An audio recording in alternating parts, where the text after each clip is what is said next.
gusto mong gumanti sa ginawa ko sa ama,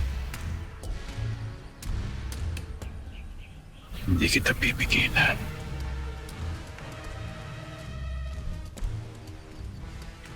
Di ako galit, senyor.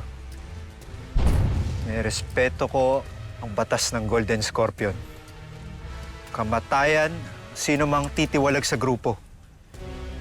Papasalamat ako at binuhay mo ako, senyor. Kamatayan sa sino man titiwalag? Anong nangyari kay Resbak? Oh, si Tiagong Dulas. Di ba tumiwalag din siya?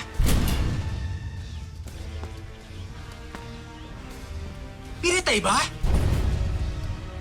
Hoy! Pinatay ba? Hoy! Bokal, tumigil ka nga dyan. Si Resbak duwag. Nagtago sa lungga na parang daga. Palong, muntik tayong ilaglag.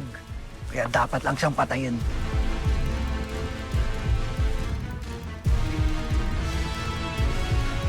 Ako na lang ipinadala nyo kay Palong. Pipira-pirasuhin ko ang katawan nun at ikakalat sa iba't ibang lugar.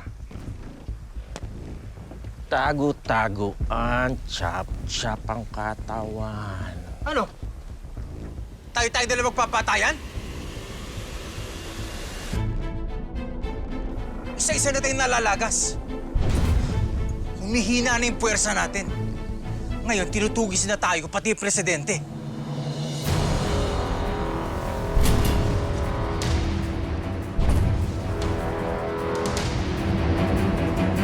Galing sa bibig mo, sasabog ang ulo mo, Bokal.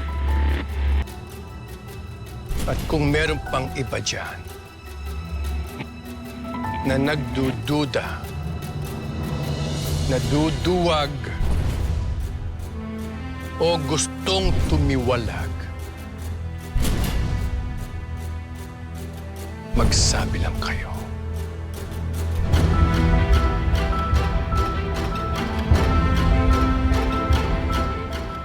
At kung may makakahanap man ng isla alam yan, hindi na sila aabot ng dalampasigan. Sa tubig pa lang, pagpipiesta na sila ng mga isda.